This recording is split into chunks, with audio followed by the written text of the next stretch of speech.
अस्सलामुअलैकुम, welcome to listen your body.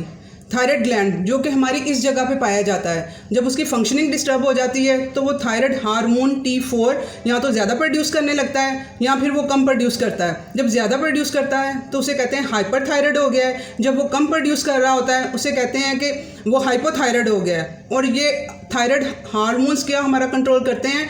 हमारा metabolism, जो कि बहुत ज़रूरी है।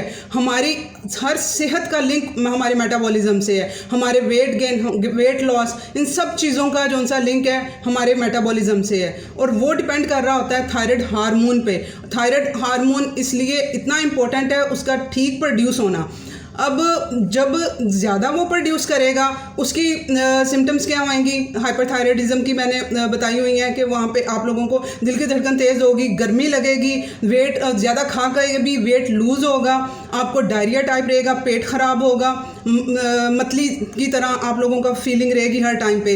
ये सब सिम्टम्स जब डॉक्टर्स देखते हैं तो फिर वो अपने पेशेंट को टेस्ट करवाते हैं। उसमें T4 का लेवल देखते हैं कि कम आ रहा है या ज़्यादा आ रहा है। अब वो ब्लड टेस्ट में वो ठीक तरह से जज हो ही नहीं पाता है और इस वजह से 65% लोग जो हैं पाकिस्तान में वो ब्लड टेस्ट सही ना आने की वजह से अपने थायराइड जो सा इशू है उसके साथ लड़ रहे होते हैं। अब वो किस तरह से ठीक नहीं आ पाता है? T4 जो है उसकी इनएक्टिव फॉर्म है थायराइड हार्मोन की। जो एक्टिव फॉर्म है T3 है और उसको T4 T3 में कन्वर्ट होता है, ठीक है। प्रोड्यूस T4 होता है और वो लिवर का फंक्शन करता है मुख्तलिफ न्यूट्रिएंट्स की मौजूदगी में, आयोडीन, सेलेनियम, इन सब की मौजूदगी में वो फंक्शनिंग करता है और T4 को T3 में कन्वर्ट करता है। और T3 जो है वो हमारी फंक्शनिंग को, हमारे मेटाबॉलिज्म को वो कंट्रोल करता है। तो आज के इस वीडियो में मैं यही बताने वाली हूँ। एक बहुत इसमें गलत कंसेप्ट पाया जा रहा है कि हाइपोथायराइडिज्म और हाइपरथायराइडिज्म, क्योंकि इसकी सिम्टम्स बिल्कुल वो अपोजिट है ना। हाइपोथायराइड में क्या होता है कि वो सर्दी लगती है, इसमें गर्मी लगती है और वो उसमें वेट गेन हो जाता है। हाइपर में वेट कम हो जाता है। इसके तकरीबन उल्ट पाया जाता है। तो लोग समझते हैं कि डाइट भी जो हम लोगों ने हाइपो में खानी है वो हाइपर में नहीं खानी। ये बहुत बड़ी गलती लेके चल रहे होते हैं लोग और इस वजह से क्या होता है कि वो उनका जो हाइपर है वो हाइपो में कन्वर्ट होना शुरू हो जाता है, क्योंकि वो उन चीज़ों की डेफिशिएंसी की वजह से। अब मैं इस वीडियो में यही लोगों की जो सा गलतफहमी दूर करने वाली हूँ और उनको ठीक बताने वाली हूँ कि किस तरह से उन्होंने अपनी कौन कौन सी डाइट लेनी है और किस तरह से हाइपरथायराइडिज्म को उन्होंने रिवर्स करना है। इसके अलावा मुझे क्वेश्चन आ रहा था कि मैंने इसमें बताया था कि अपने डाइजेशन को, अपने गट को बेहतर बनाने के लिए मैंने एप्पल साइडर विनेगर और सिट्रस, जिस तरह लेमन का यूज़ करवा रही हूँ, अचार का यूज़ मैंने कहा है कि लाइफ में हम लोगों ने करना ही करना है बीमारियों से बचने के लिए। तो मुझे ये क्वेश्चन किया गया था कि भाई हमारा तो गला ख़राब हो जाता है, हम लोग सिट्रस ये चीज़ें नहीं खा सकते हैं, तो इसका कोई बदल बता दें। ठीक है, आज के इस वीडियो में मैं ये सारे क्वेश्चन क्लियर करने वाली हूँ। तो अगर आप लोगों को लगे कि मेरा वीडियो इन्फॉर्मेटिव है तो इसे लाइक करें, शेयर करें और अगर न्यू है मेरे चैनल पे तो इसे आप सब्सक्राइब करें ताकि मुझे मोटिवेशन मिलती रहे। अब हाइपरथायराइडिज्म में क्या है कि लोग आयोडीन को अपना दुश्मन समझने लगते हैं कि ये हाइपो में यूज़ होता है और हाइपर में यूज़ नहीं होता है। तो वो क्या करते हैं, आयोडीन जो है वो बिल्कुल कट डाउन उससे हो जाते हैं। और आयोडीन तो जो है हमारी डेली रिक्वायरमेंट तो उसकी है ना आयोडीन की। अब आप लोगों ने करना क्या है, सिंपल कि आप लोगों को मैं कह रही होती हूँ कि आप लोगों ने सप्लीमेंट की बजाय फूड लेना है। होल फूड की तरफ मैं कर रही होती हूँ, फोकस दे रही होती हूँ कि आप लोग फूड के थ्रू इन चीज़ों को लें। तो आयोडीन जब आप फूड के थ्रू लेंगे तो आपको सिर्फ उतना ही मिलेगा जो आपकी डेली रिक्वायरमेंट है। अब देखें, आयोडीन की ये तो नहीं हो सकता कि अगर आपको हाइपरथायराइडिज्म हो गया है तो आपकी रिक्वायरमेंट आयोडीन की बॉडी की वो चेंज हो गई है, बॉडी खुद प्रोड्यूस करना शुरू हो गई है। ऐसा नहीं है, बॉडी खुद प्रोड्यूस नहीं करती है। तो वो डेली की रिक्वायरमेंट तो हमारी वो रहनी ही है, एक्स्ट्रा आप लोगों ने नहीं लेना। ठीक है, आप लोगों ने आयोडाइज साल्ट से आप लोग हिमालयन पिंक साल्ट की तरफ कन्वर्ट हो जाएंगे। जो हाइपरथायराइड है वो हिमालयन पिंक साल्ट यूज़ करेंगे और आयोडीन का कोई सप्लीमेंट ना उन्होंने लेना है ना इन्होंने लेना है। सप्लीमेंट तो मैं किसी को बता ही नहीं रही हूँ ना, डाइट मैं कह रही हूँ। ठीक है ना, आप लोगों ने एक तो ये कर देना है कि अपना आयोडाइज साल्ट जो है वो पिंक साल्ट में कन्वर्ट कर देना है। दूसरे नंबर पे आप लोगों ने अब ये नहीं करना कि अच्छा फ़िश में आयोडीन पाया जाता है, अब आप वो चीज़ें कट डाउन कर दें, उससे क्या होगा, वो जब वो बिल्कुल आयोडीन की कमी हो जाएगी तो फिर वो हाइपोथायराइड हो जाएंगे, और हाइपोथायराइड होना बहुत बुरी कंडीशन में बॉडी चली जाएगी, आपका मेटाबॉलिज्म बिल्कुल तबाह होकर रह जाएगा, ना कम ना ज़्यादा, बीच में कंडीशन में, और वो सारा बिल्कुल डिस्टर्ब होकर रह जाएगा। तो आप लोगों ने, मैं आयोडीन के लिए मैंने बताया हुआ है कि आप लोगों ने एग खाना है, दही खाना है।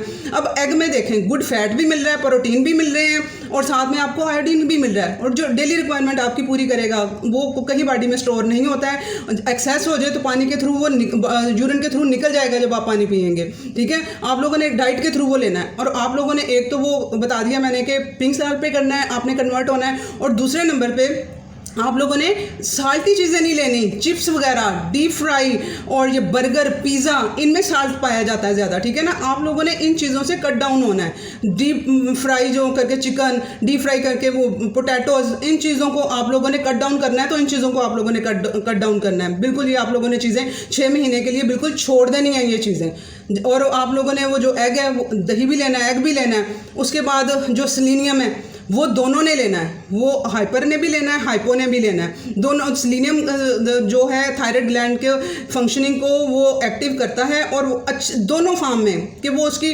कम प्रोड्यूस करवाने में भी, ज़्यादा प्रोड्यूस करवाने में भी, वो बिल्कुल सही तरह से उसकी फंक्शनिंग को परफॉर्म करवाने में रोल प्ले करता है। सेलेनियम आप लोगों ने यूज़ करना ही करना है। वो बताया था मैंने, अखरोट आप लोगों ने लेना है, गोश्त आप लोगों ने यूज़ करना है, ठीक है। गोश्त में वो इजीली आप लोगों को मिल जाएगा, मछली में मिलेगा आप लोगों को, गोश्त में मिलेगा आप लोगों को, वो आप लोगों ने उनके थ्रू लेना है। होल फूड, उसमें दूसरा प्रोटीन भी आपका पूरा हो जाएगा और सेलेनियम भी पूरा हो जाएगा। उसके बाद आप लोगों को जो कह रहे हैं कि हमारा, उसके बाद आप लोगों को मैं कह रही हूँ कि अचार आप लोगों ने यूज़ करना है, ठीक है ना। अब अचार में नमक ज़्यादा यूज़ किया जाता है। जो हाइपर वाले होंगे उन्होंने अपना अचार अलग से बनाना है, कम नमक उसमें यूज़ करके, हिमालयन पिंक साल्ट उसमें यूज़ कर लें, ठीक है। दूसरा आयोडाइज साल्ट ना डालें, हिमालयन पिंक साल्ट डाल के घर में अचार बनाएं। जो भी मौसमी चीज़ें हैं, गाजर हो गई है, आम हो गया है, लेमन हो गया है, हर चीज़ का अचार बनाएं, उसमें वो पिंक साल्ट यूज़ कर लें आप लोग, और वो आप लोगों ने यूज़ करना ही करना है। और वो किस लिए करना है वो भी मैं डिटेल आप लोगों को बताती हूँ, ठीक है। अब ये चीज़ आप लोगों को क्लियर होगी, जो चीज़ आप लोगों ने छोड़नी है उनके अलावा, जो हाइपोथायराइडिज्म वाले ने यूज़ नॉर्मल कर रहे होंगे, आप लोगों ने ये नहीं करना।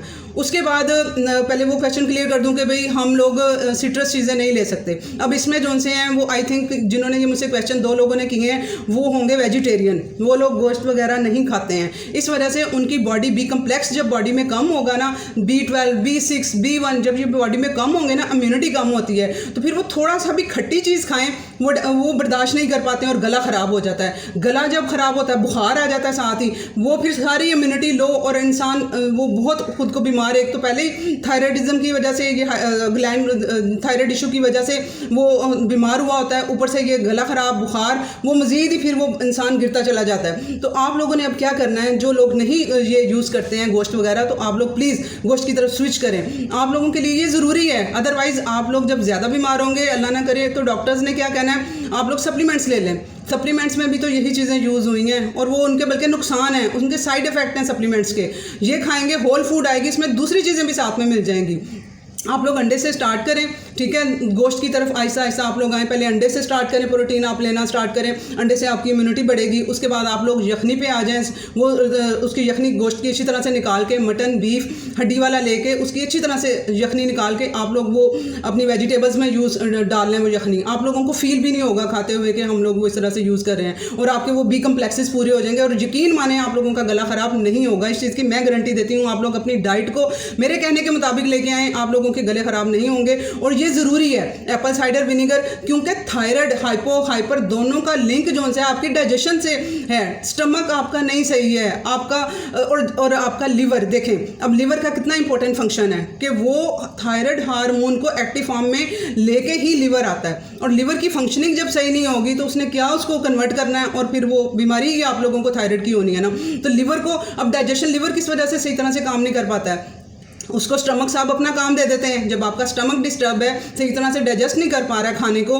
गैर हजम शुदा खाना जाके बाहर डाल रहा है लिवर पे, तो लिवर जो सा डिटॉक्सीफाई नहीं कर पा रहा होता, इतना भार बर्दाश्त नहीं कर पा रहा होता है। तो इस वजह से वो फिर अपना जो असल काम उसने करना है, उसके असल काम बहुत से हैं लिवर के, सिर्फ डाइजेशन ही नहीं है, उसके और बहुत से काम है हमारी बॉडी में। उसे अपने डाइजेशन को ठीक करना है हम लोगों ने एप्पल साइडर विनेगर यूज़ करके, ताकि लिवर अपना काम कर सके, उसे हम लोग ये वाला एक्स्ट्रा काम ना सौंपे। तो आप लोगों ने अपना एप्पल साइडर विनेगर पीना ही पीना है। सुबह लेमन जो वाटर मैंने आप लोगों को बताया, बीच में 3 ड्रॉप्स एप्पल साइडर विनेगर डाल के थोड़े थोड़े से यूज़ कर लें, 3 ड्रॉप से यूज़ कर लें, जिनका गला ख़राब हो जाता है 3 ड्रॉप डालें सुबह के टाइम, और दोपहर के खाने से पहले आप लोग भी कम यूज़ कर लें। मैंने कहती हूँ कि टीस्पून हाफ यूज़ करें, थर्ड टीस्पून यूज़ करें, 3 कतरों से स्टार्ट कर लें, फिर आहिस्ता आहिस्ता बढ़ा लें। और अगर आप लोग अपने ये मैं बता रही हूँ ना बी कम्प्लेक्सेस अच्छे करेंगे तो आप लोगों का गला ख़राब नहीं होगा, आपकी इम्यूनिटी स्ट्रॉन्ग हो जाएगी, आप खट्टी चीज़ें बर्दाश्त कर सकेंगे, और अचार भी इजीली बर्दाश्त कर सकेंगे। और अचार हम लोगों ने खाना ही खाना है, वो स्टमक के लिए खाना है, और अचार हम लोगों ने खाना है अपने गट के लिए। अब गट का जो सा डाइजेशन स्टमक में होगी, एब्जॉर्प्शन आंतों में होगी, ठीक है। अब आंतें अपना सही तरह से एब्जॉर्ब नहीं कर पाएंगे न्यूट्रिएंट्स को, तो किस तरह से हमारी बॉडी में जाके वो लगेंगे न्यूट्रिएंट्स। तो इसलिए जो अचार है वो हमारे गुड बैक्टीरिया हैं, हमारे गुड बैक्टीरिया। इसके अलावा मैं एक और रिसर्च में पढ़ रही हूँ, एक चीज़ और मैं फाइंड कर रही हूँ, क्योंकि मुझे आप लोगों के डाइजेशन पे, आप लोगों के गट पे काम करना है, वही हर बीमारी की जड़ है। तो मैं एक और चीज़ पर रिसर्च पढ़ रही हूँ, जब वो कंप्लीट हो जाएगी, और वो चीज़ मैं बाजार से नहीं दिलवाना चाह रही आप लोगों को, वो खुद घर में हम प्रिपेयर करेंगे, जब हो जाएगी उसकी इंशाल्लाह ताला बहुत जल्द वीडियो आप लोगों के साथ शेयर करूंगी। तो आप लोग तब तक के लिए आप लोगों ने अपना अचार यूज़ करना है, दही यूज़ करना है गट के लिए। ये 2 चीज़ें हैं, प्रीबायोटिक यही 2 हैं मेरे पास, कि मैं जो सारी मैंने रिसर्चेस पढ़ी हैं, सब कुछ मैंने किया है, क्योंकि हम लोगों ने बाजार से कुछ नहीं लेके लेना, उसमें प्रिजर्वेटिव भी हैं, उनका कोई फ़ायदा नहीं होगा। तो आप लोगों ने अचार खुद बना के आप लोगों ने यूज़ करना ही करना है, गला नहीं ख़राब होगा आप लोगों का। तो जब आप लोगों का गट भी सही तरह से एब्जॉर्ब कर पाएगा तो आपको वो स्टमक डिस्टर्ब नहीं होगा। जो हाइपरथायराइडिज्म में जो हो जाता है ना, लूज मोशंस हो जाते हैं ये वो, तो वो उसके लिए मैं करवा रही हूँ यूज़, कि गट जब गुड बैक्टीरिया वहाँ पे ग्रो कर जाएंगे तो वो सही तरह से एब्जॉर्ब कर पाएंगे खाने को। तो इस वजह से आपने अपनी डाइजेशन पे और गट पे काम करने के लिए ये चीज़ें ज़रूरी हैं।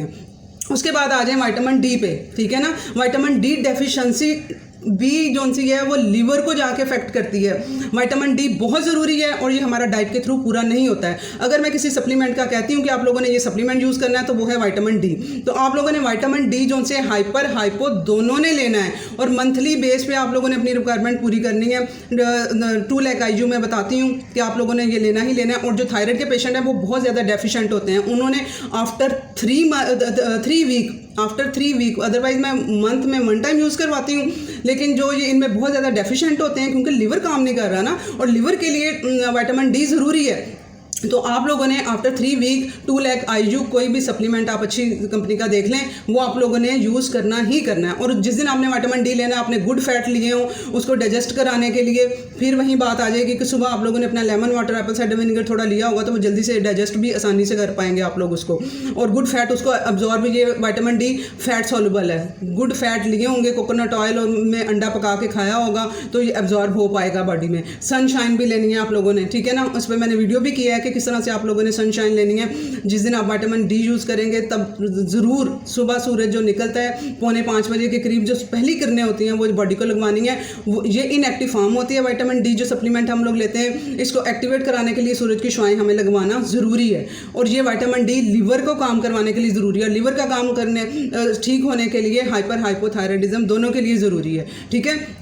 ये चीज़ होगी क्लियर। और हाइपर वालों ने अब वेजिटेबल और फ्रूट्स दोनों ने इक्वल क्वांटिटी में खाना है, और यानी कि ये नहीं कि सिर्फ फ्रूट्स पे ही जोर दिए जाएंगे। आप लोग वेजिटेबल जो से ग्रीन लीफी वेजिटेबल्स भी थोड़ी ऐड करेंगे, आप लोग खीरा ऐड करेंगे, इस तरह से करके आप लोगों ने सैलड्स यूज़ करने हैं। और सब्जियां कच्ची नहीं खानी है, दोनों ने सब्जियां जो सी हैं वो पका के आप लोगों ने यूज़ करनी है। और वो इक्वल क्वान्टिटी जितनी आप वेजिटेबल्स डेली ले रहे हैं, उतना ही आप लोगों ने फ्रूट्स भी लेना है साथ में। और वो यखनी वगैरह साथ में आप लोगों ने वो यूज़ करनी है। गोश्त पे ना जाएं अभी, क्योंकि वो डाइजेशन अभी सही तरह से नहीं हो पा रहा है, तो आप लोग उसकी यखनी गोश्त की निकाल लिया करें, और वो यखनी को सब्जियों में डाल लें, दालों में डाल लें। इस तरह से करके थोड़ा थोड़ा करके उतना खाएं कि एक दिन में जो पच जाए, एक दिन में डाइजेस्ट हो जाए और बॉडी का पार्ट बन जाए, ठीक है। और हाइपरथायराइडिज्म की आई होप आप लोगों को समझ आ गई होगी कि आप लोगों ने कौन सी चीज़ें इंप्लीमेंट करनी है। मजीद मैं इस पर जो है ना इसके लिए वाइटामिन और मिनरल्स पे मजीद एक वीडियो कर दूंगी, वो मजीद क्लियर हो जाएगा आप लोगों को, ठीक है। अल्लाह हाफिज़। प्लीज़ शेयर करें, इससे बहुत से लोगों को इसकी ज़रूरत है।